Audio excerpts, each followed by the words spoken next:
Good morning, good tovach, Shavua Tov. Welcome, everybody. I'm Rabbi Ronnie Fine coming to you from Chabad Zuch and Kadeshim in Montreal, Canada, where it's a privilege and a pleasure to share with you the Tanya. We welcome this beginning of a new week. Simcha from Florida, welcome. Erica from Norway, good afternoon. Arelis, I know I pronounced that wrong. Shalom from Astoria, New York. And Linda's with us from the Netherlands. Hello. Karen, Shavua Tov to you in Springfield, Ohio. Batya and David from Montreal, Good Tovach. Tim from Texas, Shavua Tov. Michael Luzata from Poland is with us. Good afternoon. Katie from Texas, good morning. Anna from Hungary, where it's a good afternoon. Sandy from, oh my gosh. Remind me, Sandy. Good morning. Denise and Linda from New York. Rena's with us from Colorado. And Stan from London, England. Good afternoon. Anna, good afternoon to you from... Where is that? Andrea from Phoenix, Arizona. Good morning. Mark from Santa Rosa. Boker Tov. Lanita from Malaysia. Wow. Good afternoon. I think you're a first time. Welcome. Ruth from Cape Town. Good afternoon to you. Marjan from Atlanta. Amazing. You're with us. To continue, and make sure you say hello to my daughter, and I'll say hello to her too. Cindy from Tampa Bay, Boker Tov, for the real things taking place right now in Tampa Bay.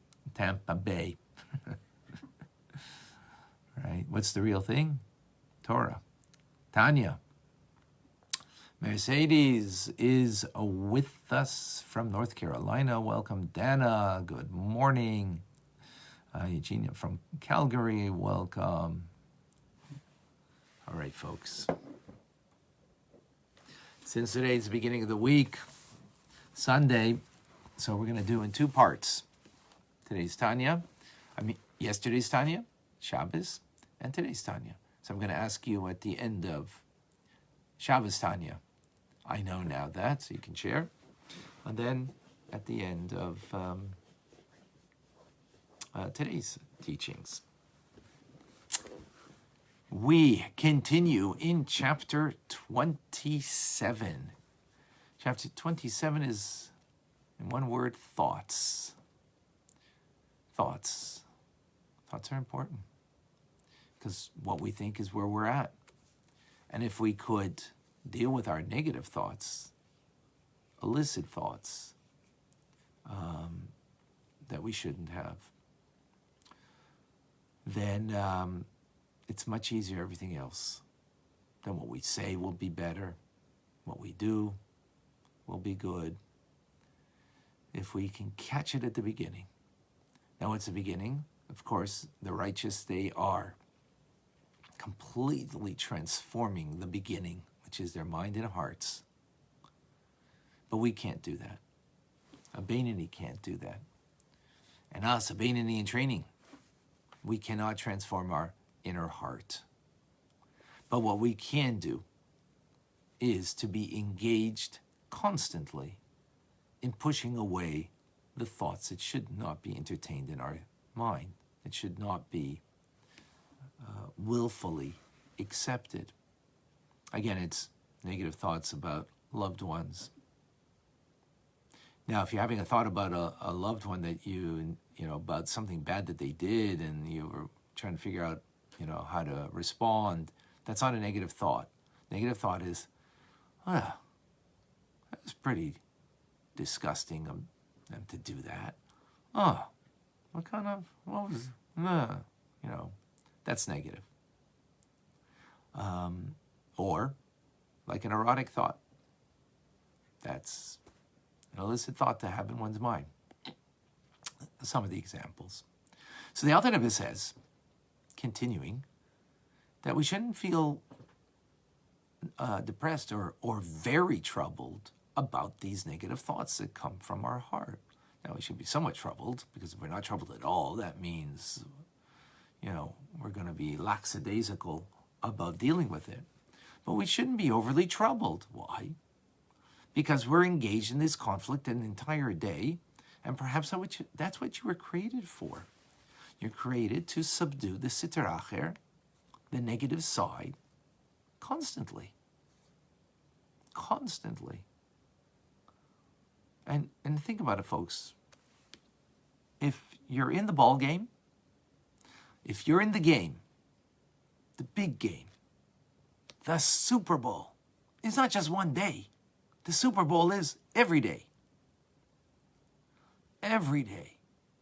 There is those negative thoughts that are coming to us, and if we recognize that, then every day we win by pushing away those thoughts. And the Alter Rebbe says, with this we can understand, in chapter 1, if you recall, we quoted from Job, said that God creates the righteous, and he creates the wicked. So we ask the question then, what do you mean he creates the righteous and the wicked? Everything but that he creates. He creates us if we're going to be short or tall, if we're going to be smart or not, if we're going to be this or that.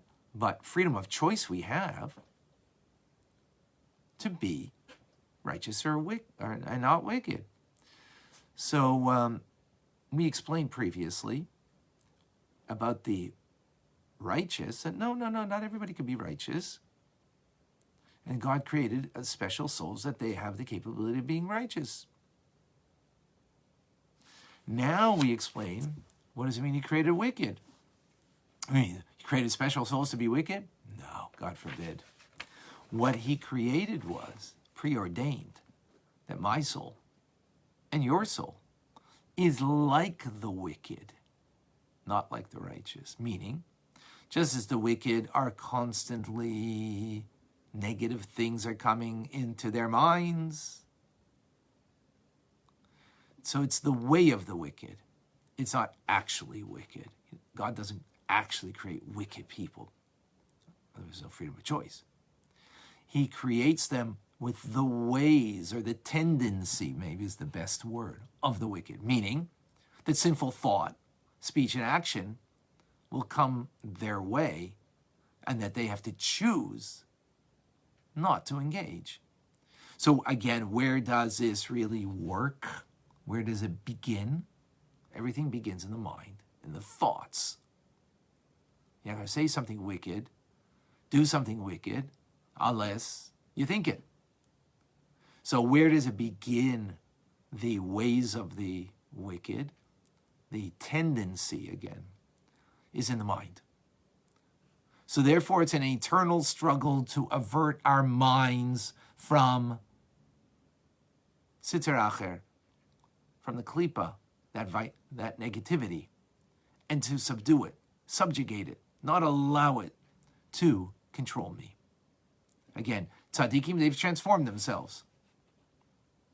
They have transformed themselves, and therefore they are no longer subjugating that negative side, which expresses itself in a garment of self-expression, the thought, closest thing to me, which is an expression of the deeper me to me. Where I'm really at in my heart is what I think in my mind, and there's going to be definitely negativity in my heart that will be expressed in my thoughts in my mind. Subdue, subjugate them, constantly be engaged in that. That's being in the professional game of life. When we engage in that every single day, constantly, that's a Beinani who will always win that battle. And us, the Beinani in training, hopefully we win more than than less.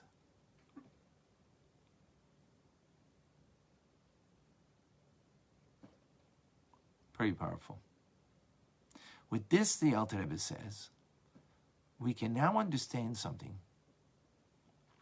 that there are two types of divine pleasure: the way of the righteous and the way of the wicked, those who have the tendency of the wicked and deal with that tendency.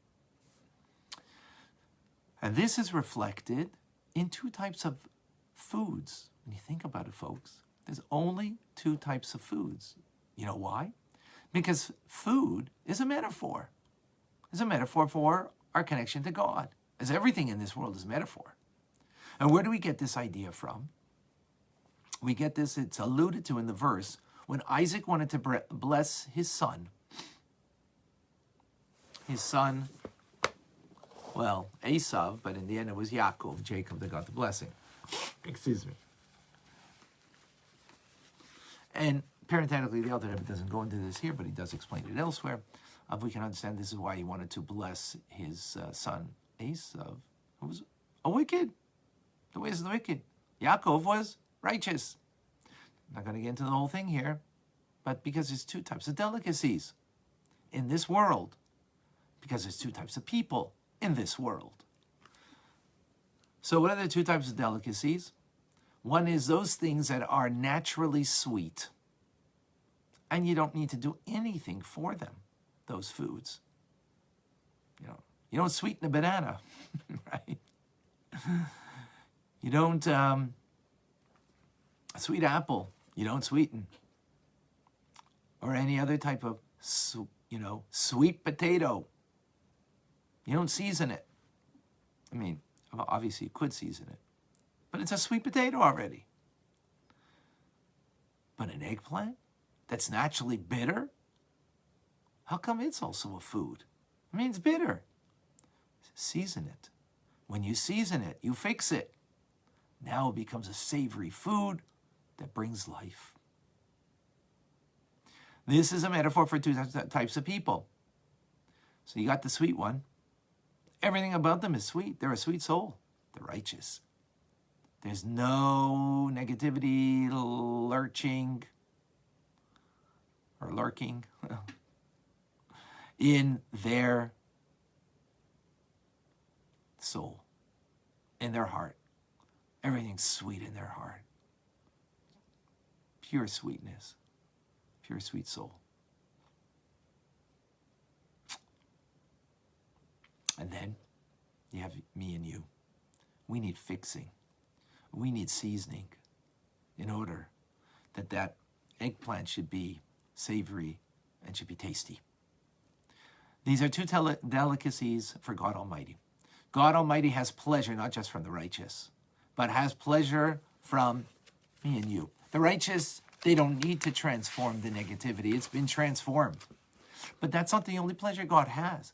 God has pleasure from you and I, that we are able to take that negativity, the bitterness of our soul, and to transform it into something that is a dish, a divine dish that God has divine pleasure from.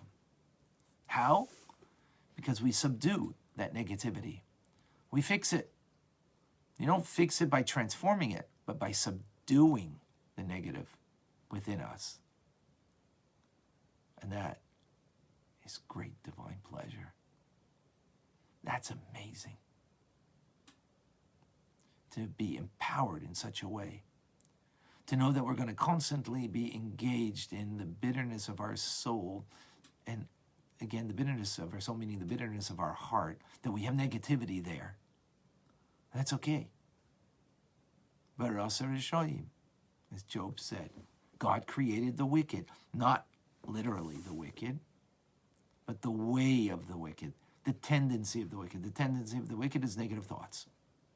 That's where it begins. But we have the freedom of choice to be playing the Super Bowl every day.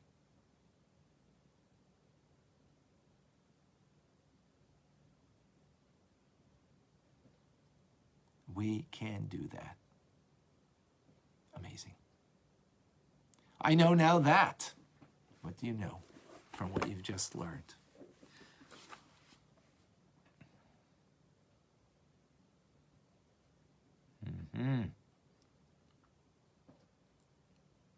Rena says, I know now that we should constantly be pushing away negative thoughts. That is being the professional stage of life. Yes. Otherwise, we're amateurs. You know what an amateur is? A child. A child, whatever negative thought they have, they live with. We try to train them that they shouldn't be that way, but they're amateurs. They're children. And many of us, we've got to be honest with ourselves. Am I owning this? My negative thoughts? Or am I just okay with it? Because I want to sit in my negativity. A thought. Bachi says, I know now that there's a war going on, but it's my job to subdue the Sitra Achra. Very good. Excellent.